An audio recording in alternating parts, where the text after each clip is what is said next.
Alright people, what is going on? It is Naroon, aka Housesider here. I am going to do a let's play of, or attempt to at least. I don't know if I'm ever going to finish this, but because there are a lot of missions in this game. But it's a very fun game, and it's called Syndicate. This is the original Syndicate from 1993.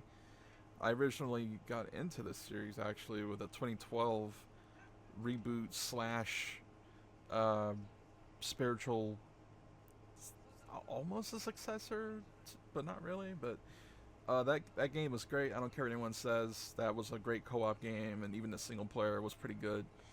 And I thought it was really faithful in how it recreated and how it portrayed the ostensible hellscape that is, um, the cyberpunk nightmare world in Syndicate, where all world governments were pretty much eradicated and upheaved and usurped by all the corporations, the actual syndicates. So that's what this game's about.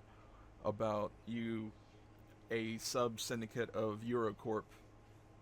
You are essentially an executive that has control over um, funding and the general operations of a syndicate vying to just take over the rest of the world. So here we can go and configure our, uh, you can pick a logo, a color. I'm gonna go with I usually go with the teal slash cyan or whatever. And what are we gonna pick? I kind of like this one. That's funny. Company name. Let's just go with house tag. How about that? And our name, of course. Let's just go with this. Let's accept that. Now, I'll explain the rest of the general game flow as we go along. Here's the world map. And our first, you can see all the different territories. There's 50 in total, I believe. So, and that's just the base game. So we start over here in Western Europe. We are going to. It shows you the name of the territory, the population size, and what the tax rate is, which you can't see. You can't see that until you take over the territory, and that allows you to change the taxation, which is how you get the bulk of your income, is by controlling more territories, and each territory that you have is taxed universally. So you get income from that, and the way that that's balanced is by the you would see the general feelings, the general vibe of the well-being and the attitudes of the people in that territory based on the tax rate. So if you overtax them, they're going to get more upset over time and if you don't lower the taxes, they will outright become rebellious and then revolt, and then you would have to return to that territory and do a mission again, which the penalty for that is, even if the mission's easy for you, you still have to take time and money to deploy agents to it to complete it, to regain the territory. So that's the incentive for keeping everything in check and monitoring that. So we can go from here, we can go to brief. And here you get your general debriefing and an explanation of what the mission is. You can click, and then with here, if you hit enhance, you can pay a fee to. This is our money bank that we start with, 30k, and this is the date and time. As the time progresses, while you're idling in the menu or elsewhere, you are accruing income, but we're not going to get any income because we don't have any territories yet. So you can also spend money to gain several tiers of extra information, intelligence.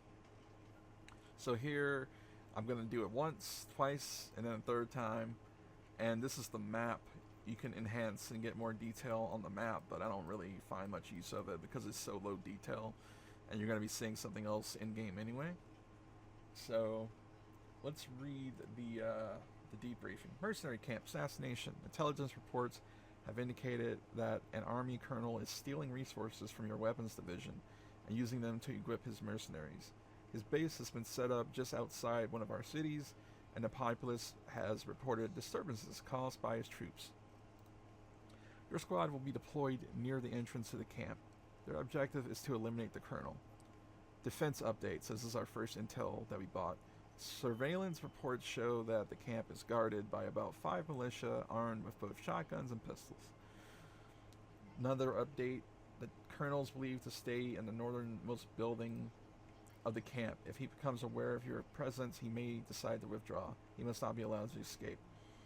Tactics. A single agent could infiltrate the camp and assassinate the target quite easily. It is important to note that whilst a shotgun is devastating as a close-range weapon, it is seriously outranged by the pistol, and so provisions should be made for both of these weapons to be used to their best potential. It is also advised that a similarly equipped agent be kept outside the camp for backup if needed.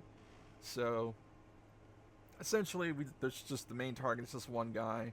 We can go take him out and just bail. Clicking map takes us back out here, so quickly go back in, set the mission. This is our screen. Here you can have up to 4 agents deployed on the mission at once, but I don't need that. And I'm gonna sell these pistols because they're not really gonna be getting used anytime soon. So selling excess weapons that you don't need is what you do there. And I can right click to basically disable these guys, and I don't really need another agent, so I'm gonna just also disable him. Over here on the right side you can see what your currently selected equipment is and its various stats. Over here, if you click on research, we can see a graph, and over here on the left, equip just shows you different types of weapons and gear that you can research, and then mod shows you research for the different tiers of cybernetic augments that you can get, essentially. And these are all priced outside of our range right now. We're not even going to attempt to get these yet. And it goes, there's 6 of these, and they go up to V3 maximum. So we start out with V1, so we don't really need to get V2 right now. I am going to get also, yeah, you can do research to unlock new equipment here, and absolutely gonna start research on this, the first automatic. Of course, so Persuadertron is a very nice and powerful thing, and the scanner is very useful because it will show you pretty much detailed information on the in-game overlay of pretty much everything going on in the mission. The rival agents, the police locations, civilian locations, I think vehicles, and just important points of interest such as evacuation points and primary mission objectives. So it's actually worth buying that. Alright, so we can click accept and get out of here. So I can actually pick what I'm gonna. You start out with 8 agents as well. If the game is permadeath with agents, if you run out of all 8 agents, it's game over, and you can get more agents by basically capturing them with the Persuadertron. Yeah. Okay. Oh yeah, let me explain the research graph. So basically, the vertical figure is the percentage completion of the funding project. You can only fund and develop one thing at a time, and the horizontal graph over here is the time remaining on the completion status of the research, and that's for a maximum of 10 days and a minimum of, I believe, 1 or 2. So the more money that you pump into it, which you can change up here, the quicker the thing will be funded. So I'm going to set this, I'm going to pump more funding into it, 384 per cycle, so it will finish a lot quicker. So it'll probably be over by the time you complete this mission. And I'm going to get a Persuadertron, because once you buy something, unless you sell it, you're not really, or your agent dies and you leave it on the ground in the mission, you're not going to lose it. So And plus, if you want to get rid of something, selling it, the value of items and commodities in this game never depreciates. So if you want to just free up a slot, an item slot, um, there's a maximum of 8. You can just sell it back and just recoup the loss or the initial cost. And the more gear that you carry, the slower your agent moves in the mission. So, and they already move pretty slow, so that's something to keep in mind. And you can change how quickly your agent moves by upgrading certain cybernetics here, um, such as upgrading the arms will mitigate and lessen the weight penalty, for example, and also allow you to carry some of the more powerful items in the game. All right, I bought the Persuadertron. I'm gonna get myself a shotgun, and I'll get 2 shotguns. You never know. Med kit and a scanner. All right, so I'm ready. That's not what I wanted. Oh, wait, go back in. We should just get right back in here. So I'm going to install. You want to get Brain 1 at the very minimum, because the way the Persuadertron works is it gets multiplied by your brain level and by the targets that you have captured. So the more, like, a civilian is worth a certain amount of points, a guard is worth a certain amount of points, a policeman is worth more points than that, and then rival agents are worth more than that. In order to capture the higher tier targets, you need more of a lesser tier target.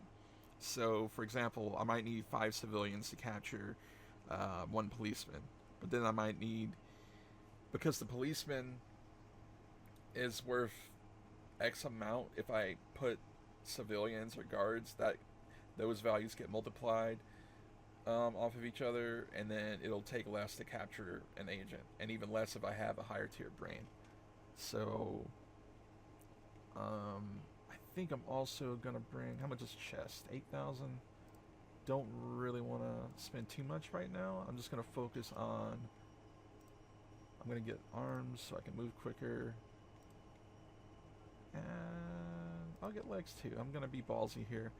So the way it works with the Persuadertron, your incentive to actually use that is that you get extra money for each personnel, for each asset that you bring back with you to the extraction.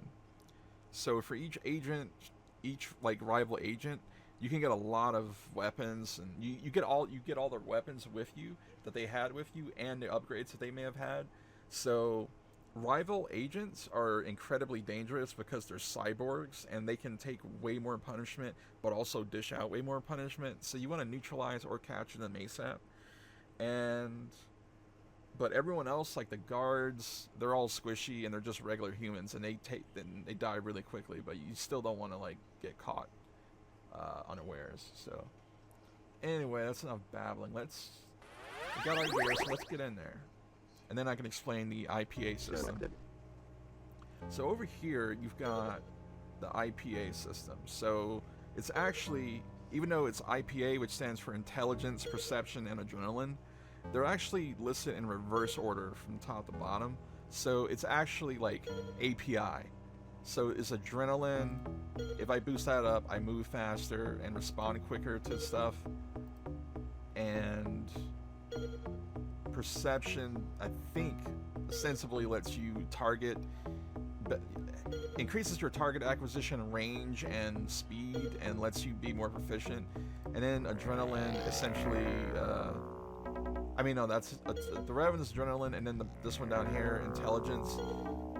That's how quickly you respond to external stimuli and execute things.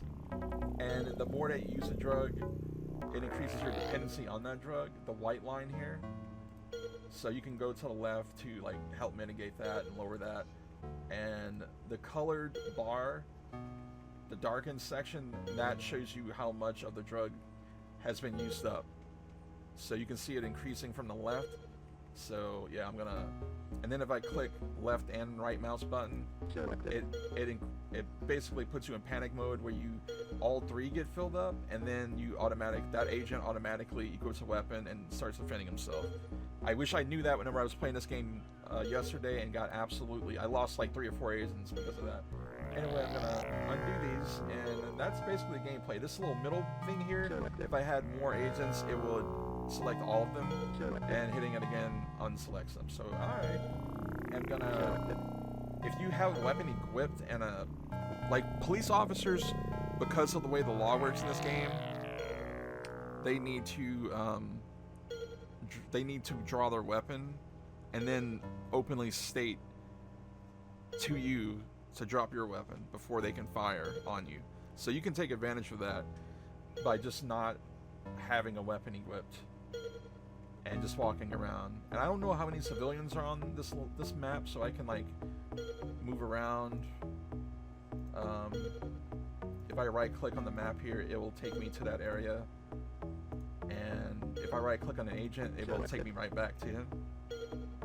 So yeah, I can survey around by just moving the mouse,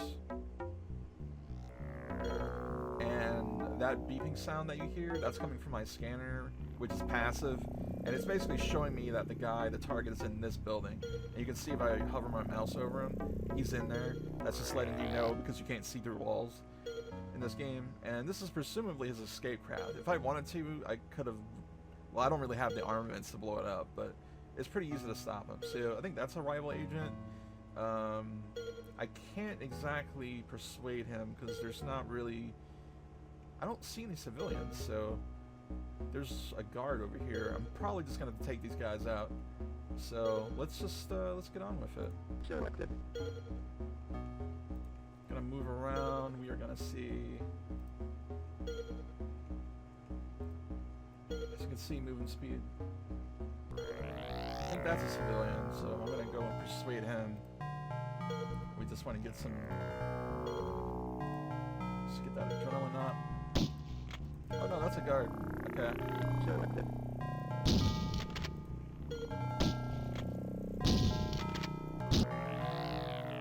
So we didn't have any option, but yeah, I'm gonna pick up his weapon. That guy had a pistol.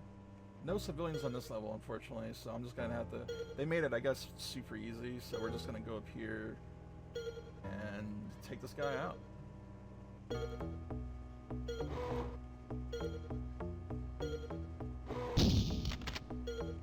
That's a day, buddy. Shotguns do an insane amount of damage, so.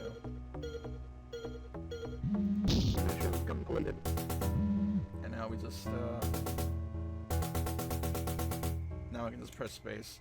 Some missions you have to get to a certain point to actually do anything. So yeah. So before you can extract. But that mission was super easy. So this was the intro episode. Pretty much brain dead mission. I got the research on the Uzi completed, so I'm gonna make each mission be its own episode. That'll make it easier on me uploading it too. So that's the end of this one. Let's get into the next mission.